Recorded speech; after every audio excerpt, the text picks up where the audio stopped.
شکل و صورت اچھی ہے لیکن ایک بد کردار گھرانے میں، یہ غیر مہذب گھرانے میں اس کی تربیت ہوئی ہو، فرمایا اس کے حسن و جمال دیکھنے میں تو وہ سبزہ بڑا پھلا معلوم ہوتا ہے، لیکن یہ تو دیکھو اس کی جڑیں تو گندگی میں ہیں۔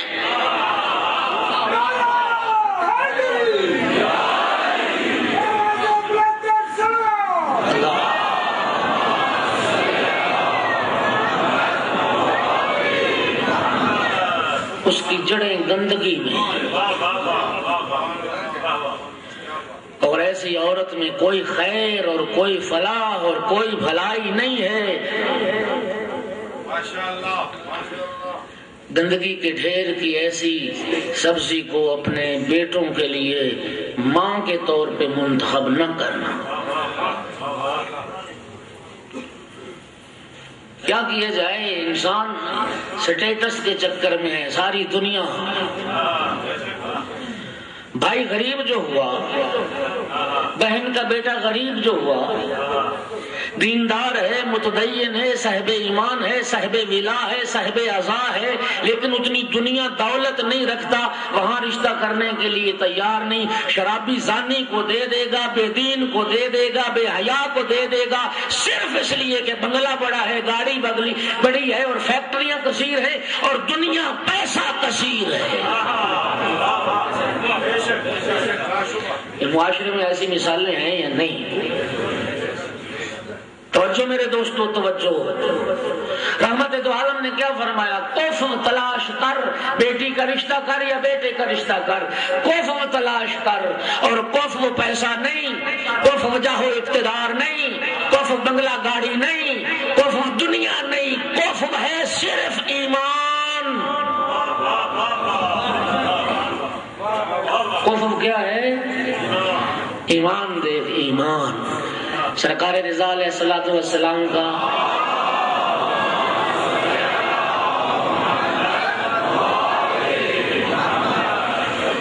ایک صحابی ہے، چاہنے والا ہے، تو سرکار رضا کو خط لکھا کہ فرزند رسول میری بیٹی کے لیے رشتہ مانگنے آئے ہیں اور رشتہ آیا ہے، لیکن وہ اس کے بارے پتہ چلا ہے، لڑکے کے بارے کہ وہ شراب پیتا ہے، تو فرزند رسول میرے لیے کیا حکم ہے؟ فرمایا کبھی شرابی کے ساتھ رشتہ نہ کر۔ سرکار نے فرمایا تھا ایمان دیکھنا، صاحب کردار گھرانہ دیکھنا۔ ہم پڑ گئے دولت کے پیچھے، ہم پڑ گئے پیسے کے پیچھے۔ رشتہ کرنے سے پہلے یہ دیکھ اس کا کردار کیسا ہے، شرابی تو نہیں ہے، زانی تو نہیں ہے، اس کے گھر میں پردے کی پابندی ہے یا نہیں، اس کے گھر میں اغیار تو داخل نہیں ہوتے۔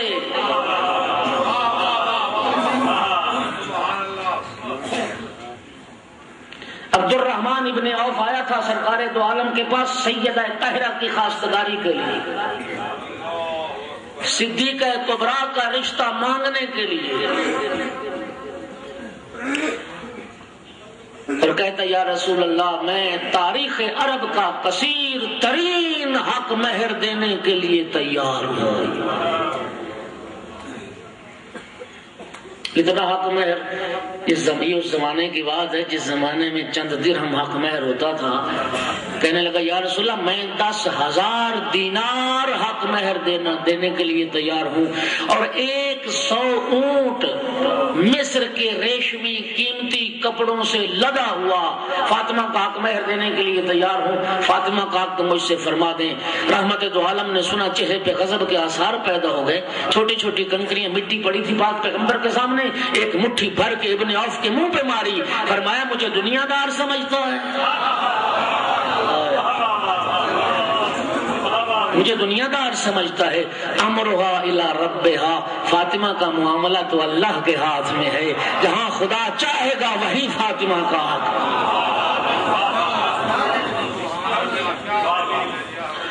اور فرمایا پھر رحمت دو عالم نے لولا علی لما کانا لفاطمہ کفو علی وجہ الارض، علی نہ ہوتے روئے زمین پہ فاطمہ کی ہم سری کرنے والا کوئی۔ کوئی نہیں تھا، اس لیے کہ وہ عصمت کل تھی اور علی ایمان کل تھا۔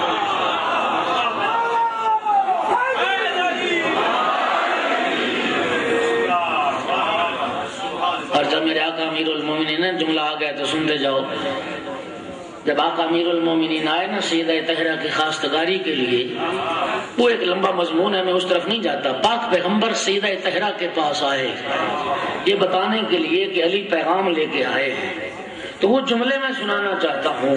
رحمت دو عالم نے فرمایا فاطمہ بیٹی، تیرا رشتہ مانگنے وہ آیا ہے خیر و امتی اقدمہم سلما وعظمہم حلما واکثرہم علما۔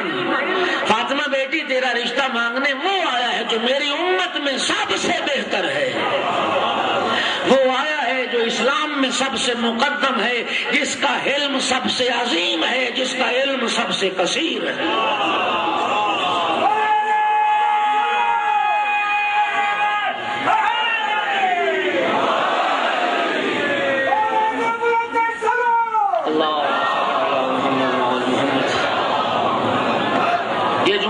یہ جملے فرمانے کی ضرورت کیا تھی؟ در حقیقت امت کے لیے ایک درس ہے، جب رشتہ کرو تو یہ کوالٹیاں دیکھو، تقوی و پرہیزگاری دیکھو، اس کا کردار دیکھو، اس کا ایمان دیکھو، اور ایمان ہی کفو ہے، اس کے علاوہ کوئی شے کفو نہیں ہے۔ صلوات پڑھیے محمد و آل محمد۔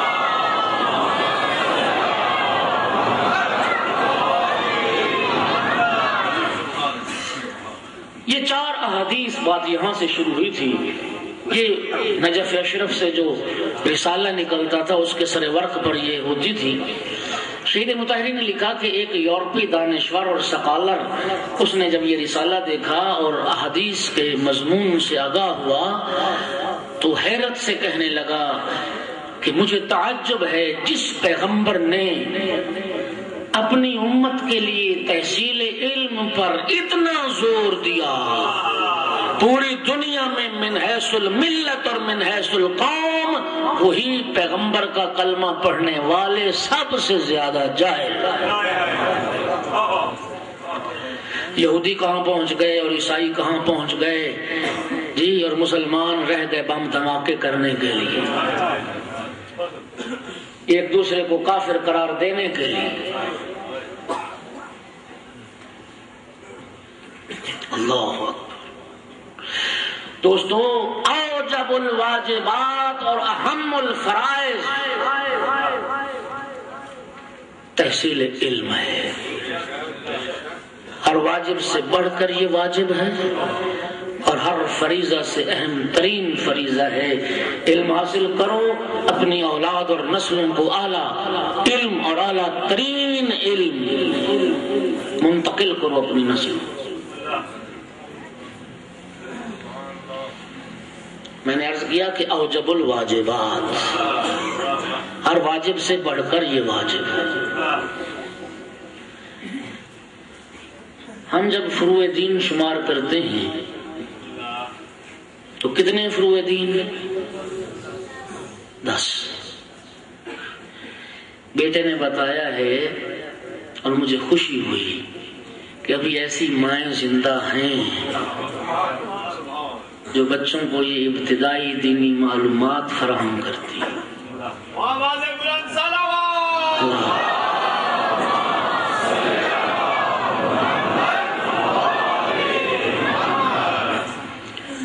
یہ مائیں سکھاتے تھے، اصول دین یاد کرواتی تھی، فروع دین یاد کرواتی تھی، کلمہ یاد کرواتی تھی جی، 12 اماموں کے نام یاد کرواتی تھی۔ یہ ماں کی گود وہ پہلی درسگاہ ہے، اور یہ مائیں آج کل کی تو مائیں بھی ظاہر مصروف ہے، تو چونکہ مصروف زمانہ ہے تو زن و مرد لگے ہوئے ہیں دنیا دولت کمانے پہ، اور پھر یہ جو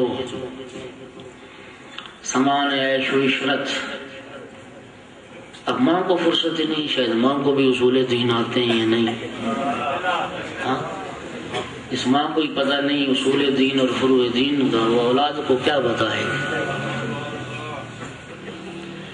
تو فروع دین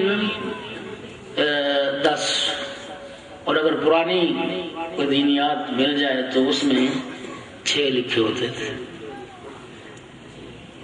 غور کیجئے گا ذرا. تو یہ کیا ہے کہ دین بدل گیا؟ نہیں، بات یہ نہیں ہے. اور نہ یہ کہ صرف یہی فروع دین ہے. نماز سے جہاد تک یا تبرہ تک یہ صرف یہ نہیں. کتاب الطہارت سے لے کر کتاب قصاص اور حدود و دیات تک جتنے یہ مسائل ہیں، کیا یہ دین کی فروع نہیں؟ بولیے تو صحیح.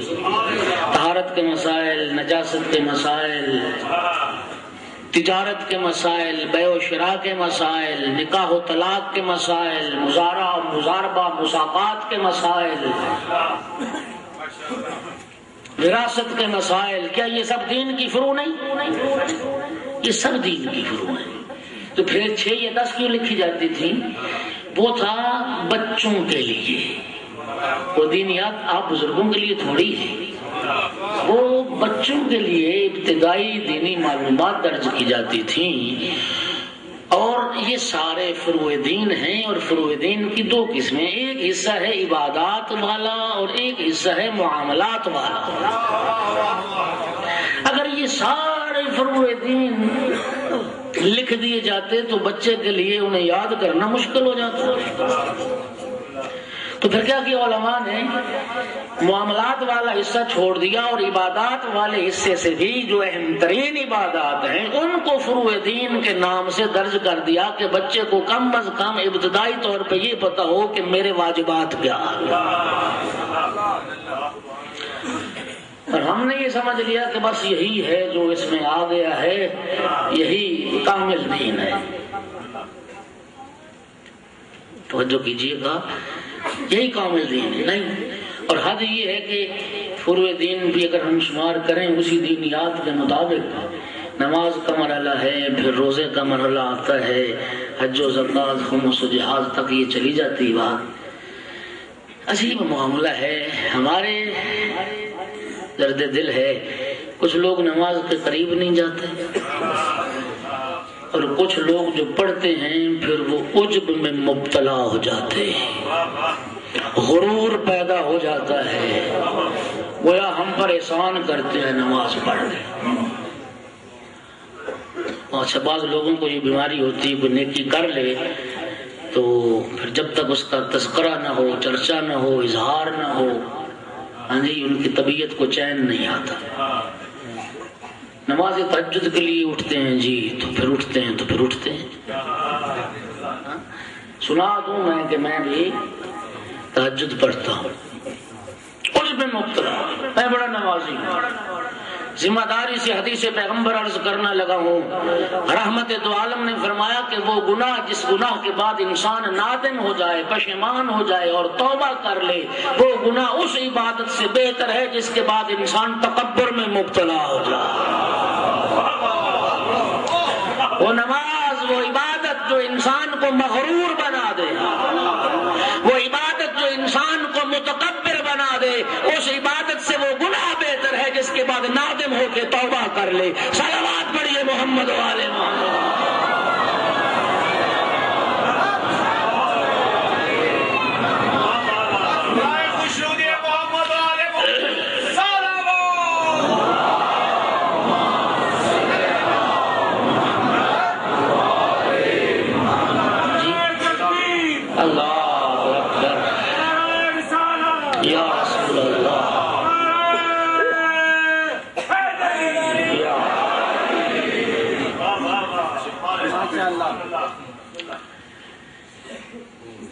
نماز پڑھیے دوستو.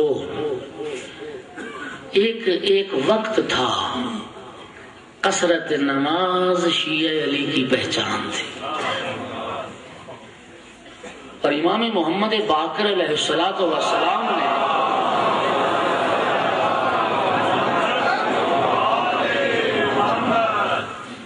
امیر المومنین کے شیعوں کی جو پہچان کروائی اس میں 2 علامتیں فرمایا علی کے شیعہ کی یہ ہیں، انما شیعۃ علی بن ابی طالب کثیرۃ صلاتهم وکثیرۃ تلاوتهم القرآن۔ فرمایا علی کا شیعہ نماز بھی کثرت سے پڑھتا ہے، قرآن بھی کثرت سے پڑھتا ہے۔